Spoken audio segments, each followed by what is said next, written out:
This is the Aftermarket Radio Network.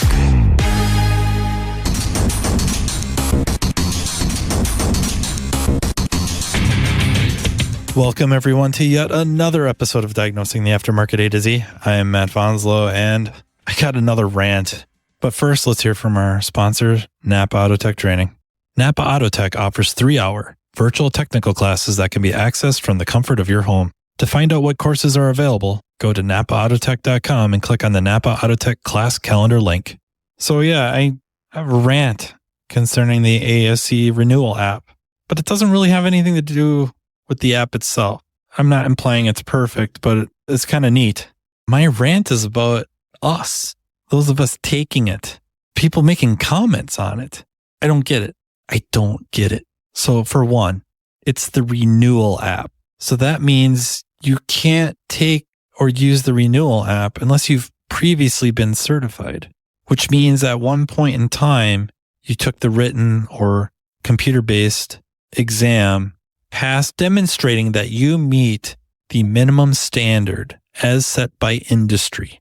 Okay, this has been covered a few times on a couple different podcasts, especially ones I've been on concerning ASE. ASE doesn't set the standards. ASE does not have a meeting once a year or every few years where all the staff sits around with pizza and decide what the cut scores are. They assemble a group of representatives of the profession from the manufacturer side, independent repair shop side, parts distribution and manufacturers side. So there's a group of 25, 20, 30 people. They decide. They set it.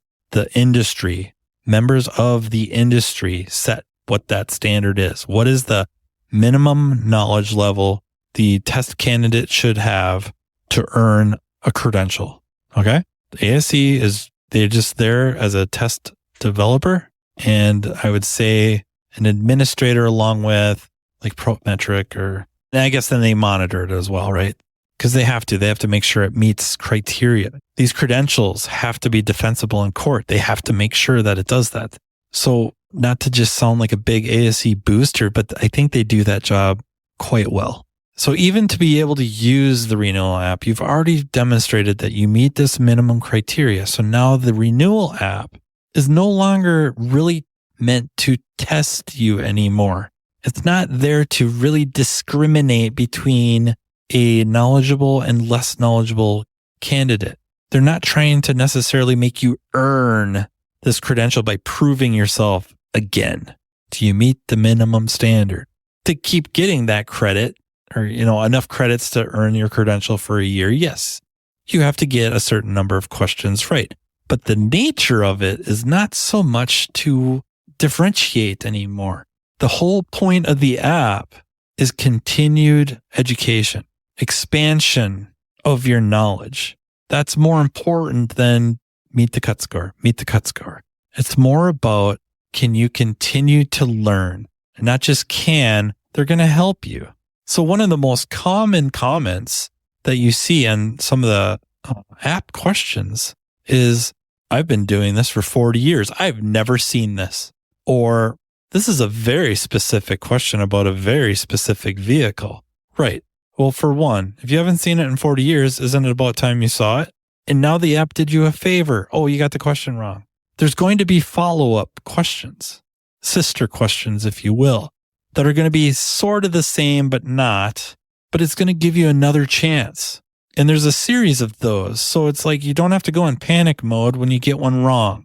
You don't have to go in panic mode when you get two wrong. Again, the idea isn't to discriminate anymore. They're not trying to take your credential away from you or prevent you from getting that because you don't meet the standard.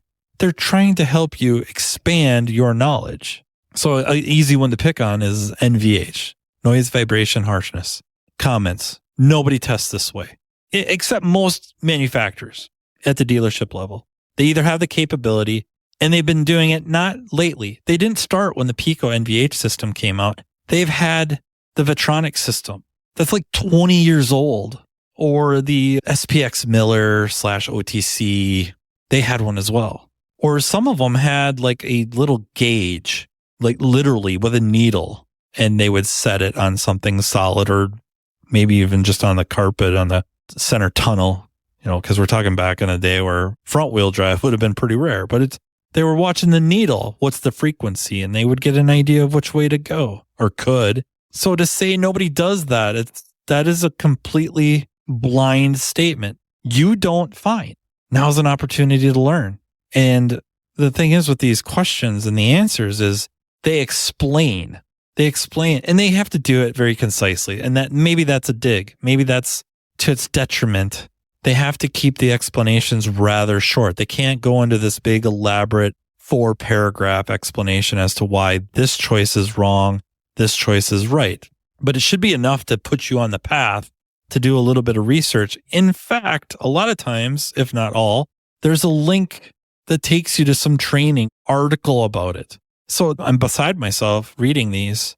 Nobody tests that way. Nobody does that test. I've been doing this for decades. I've never seen this before. This is a crap question. It seems to me then it really did its job. You have more to learn. If there was no app and we were just sitting in a restaurant and you were telling me how you've been doing this for decades, and I say like, well, man, you probably have it all figured out. No, you'd probably laugh at me like, oh man, every day I'm learning something. This freaking profession's always changing. Cars are always changing. But now it's an app to earn a credential or maintain a credential. Well, now it's all of a sudden it's a big deal. Like the rules changed? Where? What? Granted, you can go take this written exam again or the CBT and travel wherever to the test center, and you can take however many exams and then you'll be good for another 5 years. That is your choice, and that is an option. It's a different philosophy, though. That exam you take with the CBT, the written, CBT meaning computer-based, that job is to discriminate. The job of that is you meet the standard or you don't get the credential. The app is different. It's more about continued education.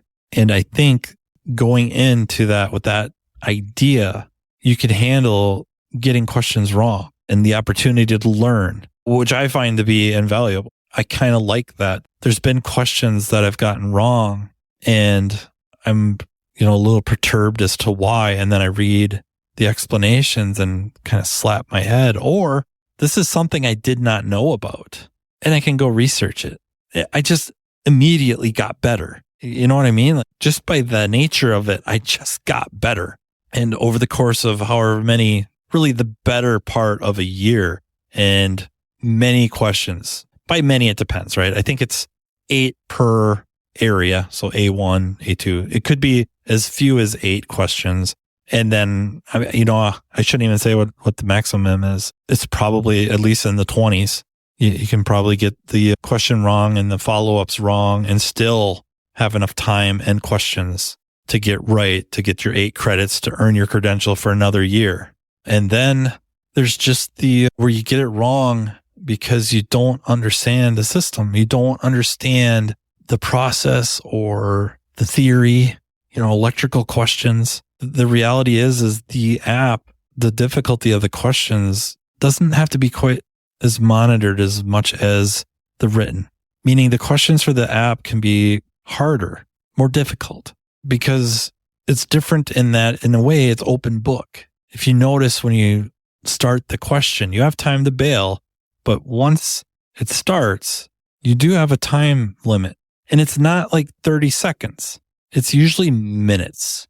And there's nobody saying you can't go and look something up. So in a way, it's kind of open book because that still feeds the education portion. I can't repeat it enough that it's different. And I think it's different in a good way. I like the challenge. I don't like getting questions wrong, especially when they're ones where it's like, I'm really confident, like I rip through the question and, easy, boom, next, wrong. What? Reread the question like, oh, you moron. Okay. And then the follow-up will come a couple weeks later, maybe, or a week later. And it's like, oh, I'm ready for you now. And then I take my time and I get it right because got a little cocky. For 98 years, the NAPA name has meant quality parts and service. It also reflects top quality training programs to help you build a more successful vehicle repair business.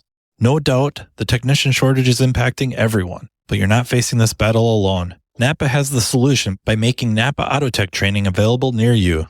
NAPA Autotech provides automotive aftermarket technicians career development opportunities through structured, disciplined, measured, and high-quality technical instruction, no matter the technician or service advisor's skill level. This instruction enhances understanding of vehicle systems, increases first-time repair capability, and overall customer satisfaction. It also prepares technicians to become ASE certified. It's a fact technicians who receive training to improve their knowledge and skills have a higher sense of job satisfaction. This reduces technician turnover and increases productivity, directly improving a shop's profitability. It is vital to the success of a shop's business that today's technicians are equipped to diagnose and repair today's complex vehicles. With our ever-changing technology, the technician's knowledge and skills need to be updated and refreshed on a regular basis.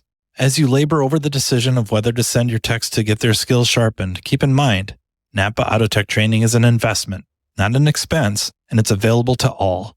Much of NAPA Autotech's training is offered in more than one format to accommodate varieties of learning styles and training preferences so each person can maximize their learning. Whether you're more of a hands-on person or enjoy learning at your own pace, NAPA Autotech is here to provide you with the training you need in the format that works best for you. To learn more about what NAPA Autotech offers, contact napaautotech.com. A misunderstanding with the app. You can do the app on a phone or a tablet. You can also do it on a computer.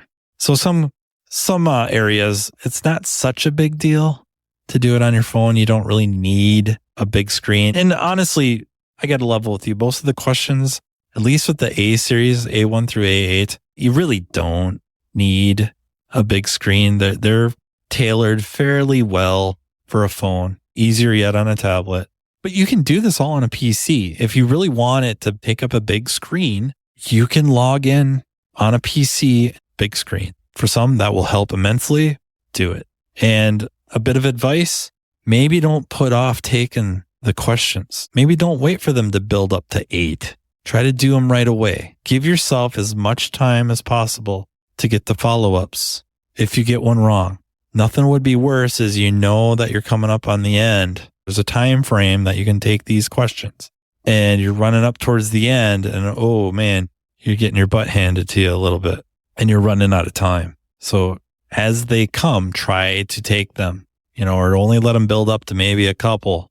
Try not to fall behind. It just adds stress you don't need. That's a bit of advice. And the other thing is just check the ego. Understand what the app's trying to do. It's trying to promote education, continued education. You've already proved you're an ASE certified tech. You've met that criteria. Now let's maintain it and expand your knowledge level, your awareness.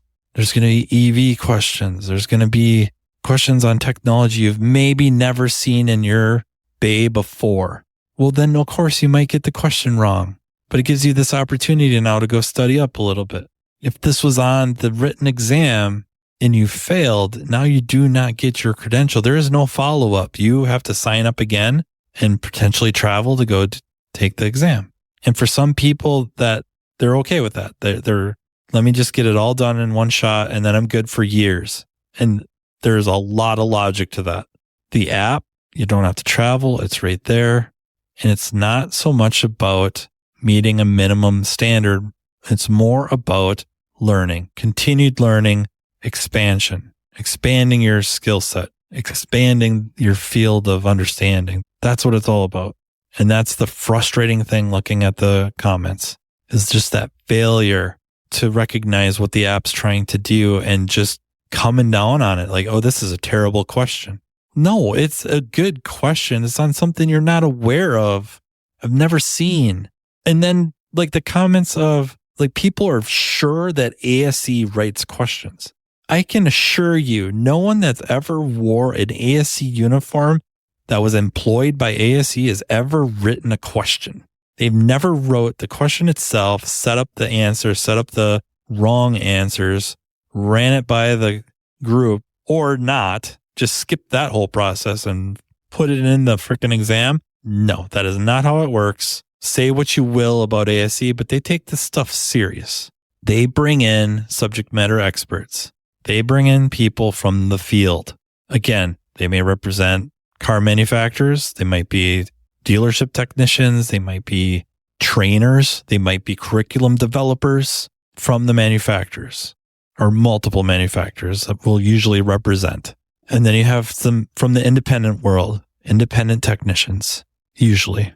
They're in there and they're from, I would say, a range of skill levels. You're going to have big names in there, and then you're going to have others that maybe better represent the techs out there, and which we need, right? That's who we're writing to. It doesn't necessarily do a lot of good to always write these questions that nobody can answer. They need to meet a certain criteria to make the exam or make the app. And you might have, once in a while, you might have an equipment tool distributor or manufacturer have a representative in there. Once in a while, maybe a parts distributor or manufacturer. So you've got a good group of people, usually 20 plus, and they're the ones that write the questions. And then they review them together. And sometimes there's heated debates, passionate debates about a question. Is it fair? Are these 3 potential answers absolutely incorrect? And they do this multiple days in a row for hours and hours at a time, trying to put forth good questions that test your knowledge. 1 absolutely correct answer, 3 absolutely incorrect answers. The idea that there's more than one possible answer really shouldn't happen. Has it ever happened? I'm sure. Does it ever happen? I'm sure. It's a group of human beings in there. Something might skirt by, or honestly, you can sometimes get in a habit of, the answer, the intent of the author, and boom, it doesn't even hardly matter what the other 3 questions or potential answers are anymore. So, but generally, it's gone through a couple of filters before it gets on there. And then the questions aren't just magically boom there. The questions get tested. They go through a test cycle where they're not scored. And then ASE examines them using a psychometrician. They analyze the question. Is it doing its job? So they take this stuff seriously. So the idea that ASE personnel are the ones that are just sitting there at their office cubicle or desk or whatever, pulling questions out of textbooks is a complete and utter lie or conjuration. Your imagination's running wild. Not true. I assure you it's not true. And if you find a question that is broken, this is maybe where ASE could improve, is making it a little bit easier to flag a question for review.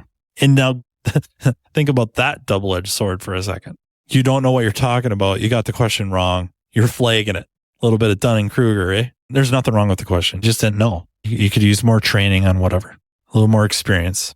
The question's fine. 1 correct answer, 3 completely wrong answers. On the flip side, though, you got to know when there is one of those questions that maybe snuck by. And there's got to be a way to flag it that's better than just pure memory. Because that's kind of the way it's working right now, is you have to remember the question, maybe not verbatim, but enough to where one of the test managers can go, okay, I think I know which one it is, and they can go pull it, and then they can have it reviewed.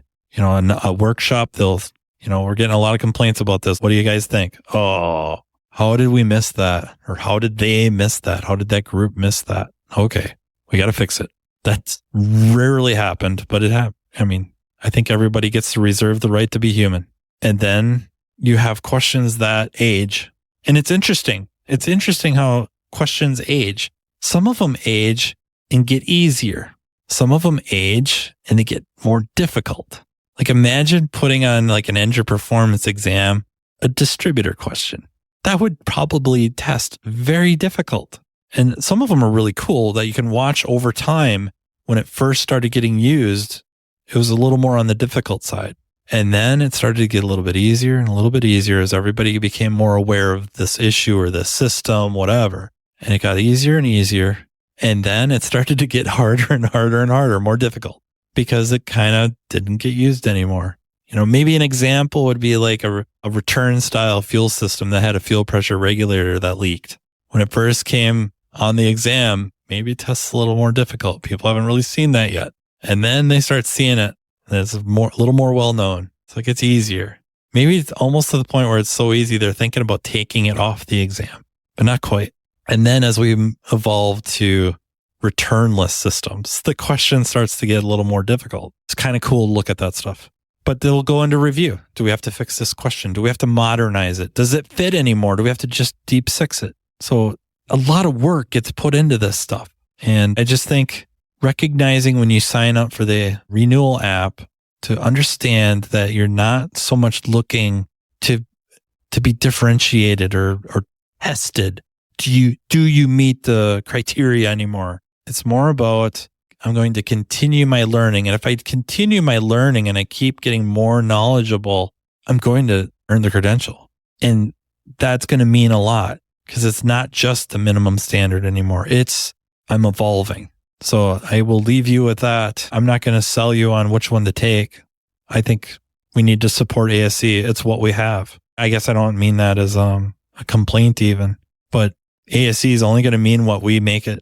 If we're going to continue to crap on it, well, guess what? It's going to be worth crap. And if we decide that, hey, this is what the standard is, this is what's going to represent our competency, at least minimum competency, like any credential, and we rally behind it, shop owners start demanding it, technicians start desiring it. It's really going to be net good because we'll just twist this a little bit. We're in October right now. So let's just say that somehow, some way, something magical happens and we as a profession are required to have ASE credentials to service the systems that we're going to be working on. So if you're going to be undercar specialist or you're going to be doing brakes all day, you have to have your brake credential. You must be ASE certified in brakes to be able to do that professionally, or something bad will happen to the shop or you.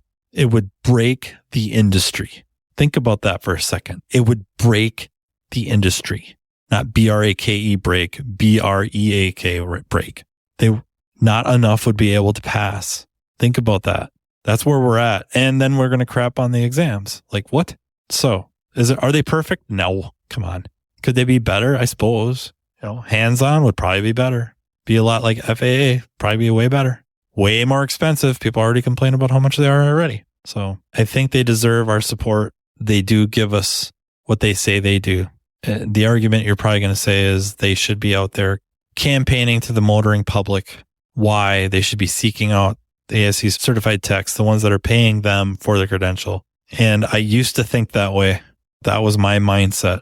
And then a really, really good friend of mine, Ryan Koyman, sits me down and offers a different perspective. And it's one that I found that my responses to, my arguments against, even in my own head, didn't hold. They are a test developer and administrator. That's what they do. We provide you this credential. It will be defensible in court. That means something. So you don't think it's hard enough. Great. You're a knowledgeable tech. I didn't pass. Well, they give you the result. They don't tell you which question you got wrong specifically. They can't. I mean, think about that. They can't. But you know what area it is. So I struggled in the electrical stuff. I got to go get some electrical training. Hey, boss, I failed this exam and I really struggled in the electrical portion. And I passed this one, but you can see I really struggled on electrical. I need some electrical training. Okay, let's get on that. And then, in a few months, I'll have you go take that exam again. Like, it's not so negative when you fail. We just make this big deal. Like, if you don't pass, we're not paying you. I'm not paying for it again. What? You didn't pass and you got some valuable information. You found out your weak points. The shop found out what your weak spots are. Now we have a way to help. That improves the shop. All right, rant over. Thank you very, very much for listening. I really do appreciate it. Thank you to the Aftermarket Radio Network for making this all possible. And thank you to our sponsor, NAPA Autotech Training. And, as usual, if you enjoy the show or have ideas for future episodes, would like to be on the show, please don't hesitate to reach out to me. I am very easy to find on social media. Just ask the hackers. And you can also email me at mattfonslowpodcast@gmail.com. And until next time, take care. You've been listening to Matt Fanslow, Diagnosing the Aftermarket A to Z on the Aftermarket Radio Network. Follow Matt on your favorite listening app. He's very interested in what you have to say. Let him know what you'd like him to cover and come on the show. Matt is all for advancing the aftermarket. Find Matt Fanslow on social media and connect or on aftermarketradionetwork.com.